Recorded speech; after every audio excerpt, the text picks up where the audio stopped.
Nós vivemos em um mundo extremamente cansado, exaurido de suas forças, e muitos problemas que nós temos gravitam em torno desse cansaço.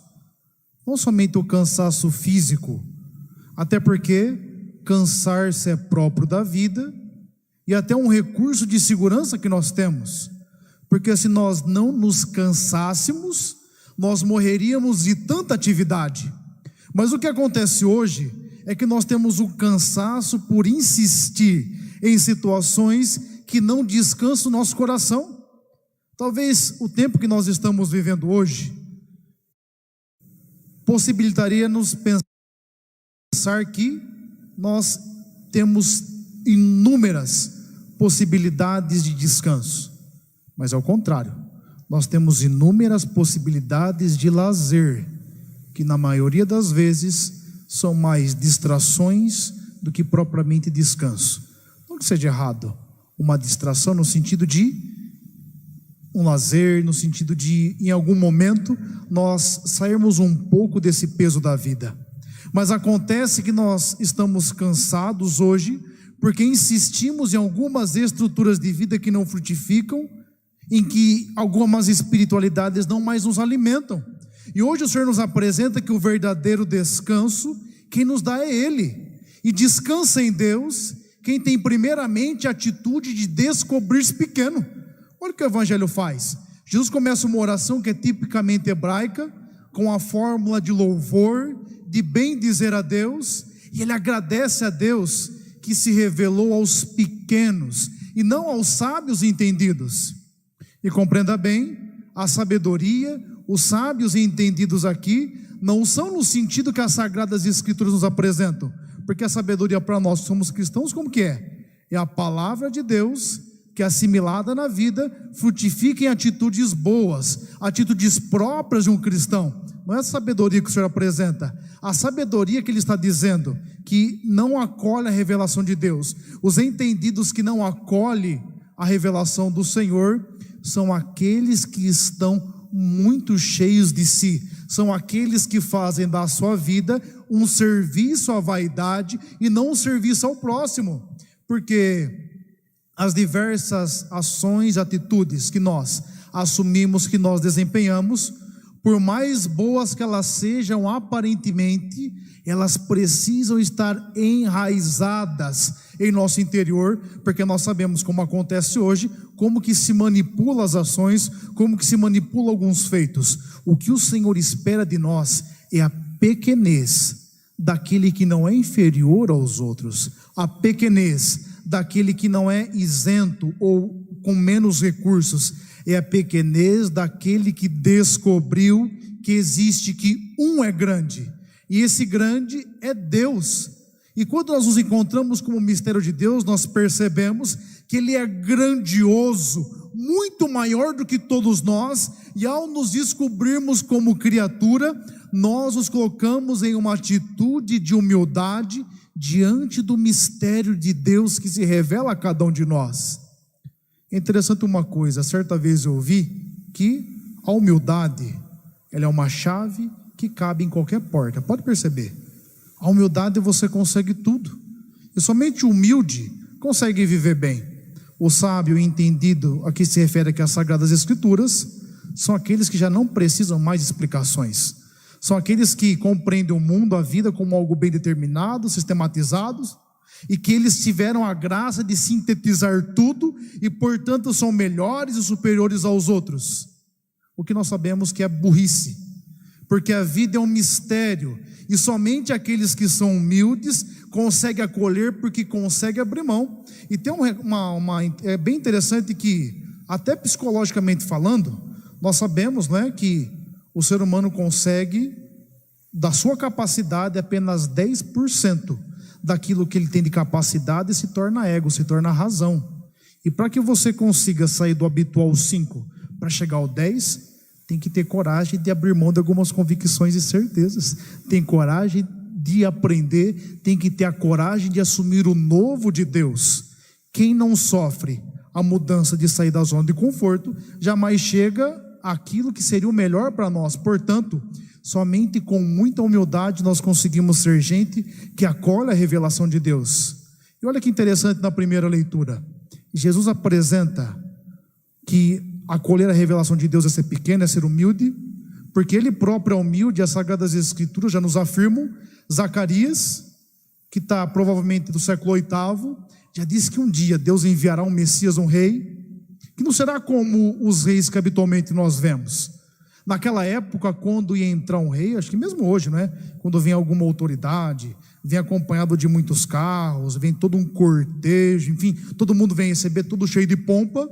E Jesus, que é o Rei dos Reis, Ele não vem com a pompa dos recursos humanos e materiais, mas Ele vem trazendo a leveza de vida, a leveza de coração, e nos mostrando que existe uma riqueza que é imensurável, que o dinheiro não pode comprar, que é propriamente alguém que é de verdade, que vive essas virtudes.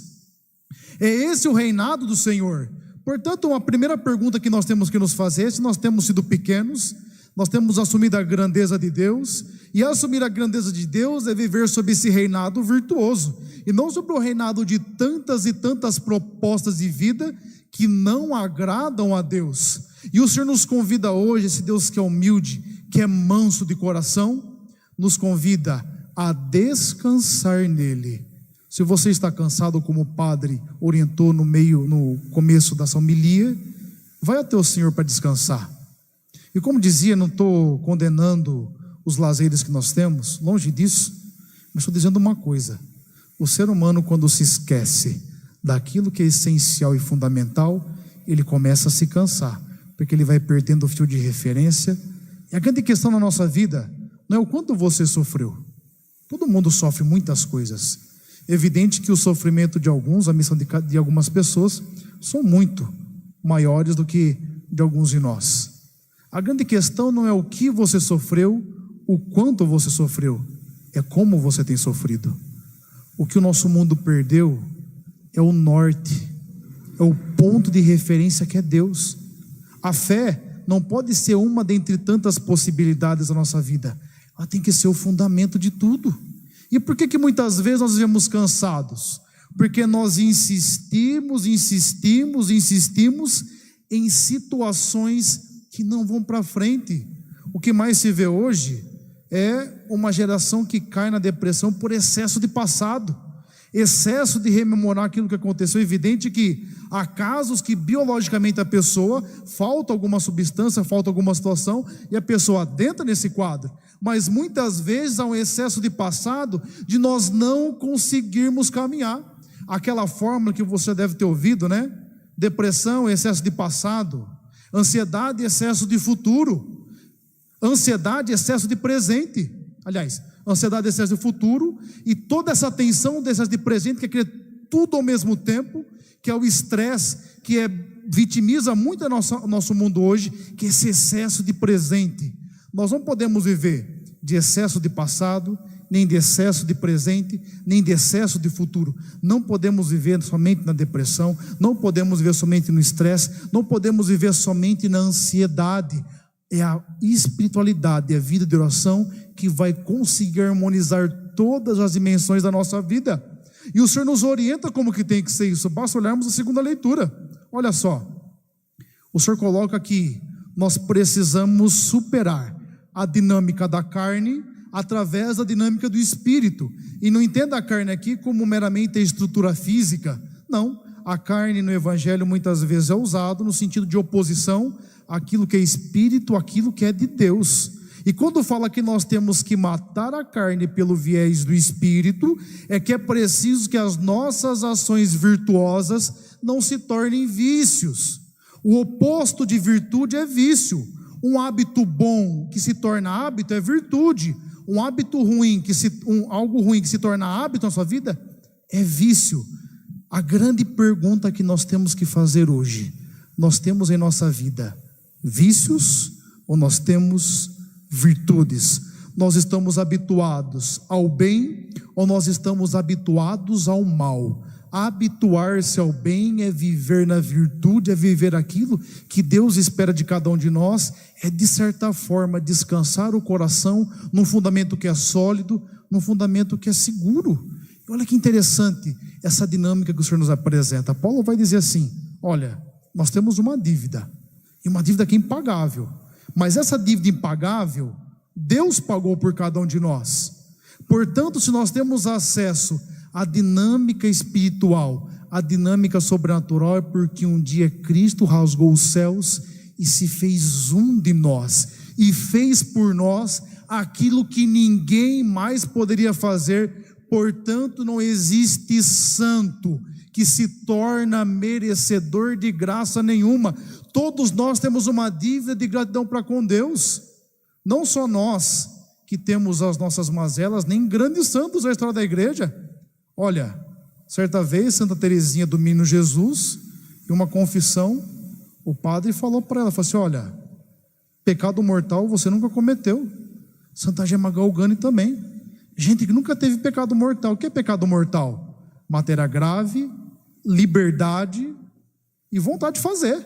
Ou seja, você sabe que é ruim, você é livre para não ir, e você vai lá e faz. Isso é pecado grave, pecado mortal. Esse povo nunca teve isso aí, não. E nem esse povo que viveu essa pureza, essa retidão de hábito, de tudo, se tornou merecedor. Porque a dívida que nós temos com Deus é de gratidão.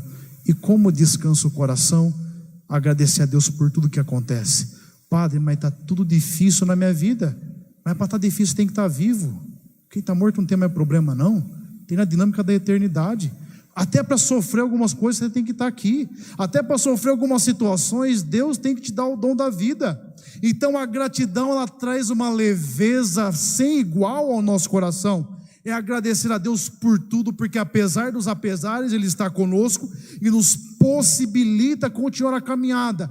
Mas só consegue ter essa gratidão para Deus quem um dia conseguiu fazer-se pequeno, assumir a grandeza de Deus. Para encerrar, talvez eu não consiga expressar toda a frase que uma vez ouvi do Padre Léo, né, que fundou a comunidade de Betânia, morreu no ano de 2007. Ele dizia o seguinte: o céu é para quem pensa grande, ama grande, mas tem a coragem de viver pequeno. Que nós tenhamos essa coragem de viver a pequenez, no sentido de humildade, no sentido de nos colocar diante do mistério de Deus, do mistério da vida, como alguém que está aprendendo. Feche os seus olhos, abaixe a sua cabeça e nesse silêncio, apresente ao Senhor seu coração, apresente a sua vida, apresenta a sua história, apresenta todas as realidades que você traz no seu interior. Entrega ao Senhor todo o peso, tudo aquilo que tem encerrado a sua vida num contínuo fluxo de exigências, de perfeccionismos, e tendo impossibilitado de ver a simplicidade de Deus.